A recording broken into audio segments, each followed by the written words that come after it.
Hi friends, last వీడియోలో మీకు చూపించాను కదా మా చెట్లో వంకాయలని.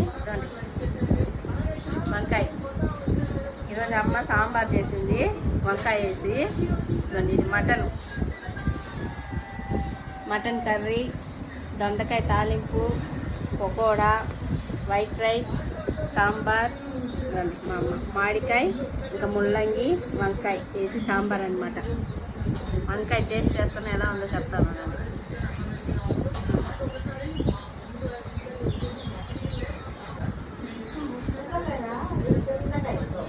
నోట్లో పెట్టే కరిగిపోతుంది, అంత టేస్ట్ ఉంది.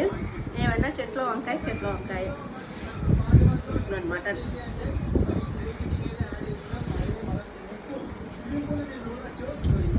ఓకే ఫ్రెండ్స్, మీ ఇంట్లో టుడే ఏం స్పెషల్ నాకు కామెంట్ చేసేది. వీడియో నచ్చినట్టయితే లైక్ చేయండి, షేర్ చేయండి, సబ్స్క్రైబ్ చేసుకోండి.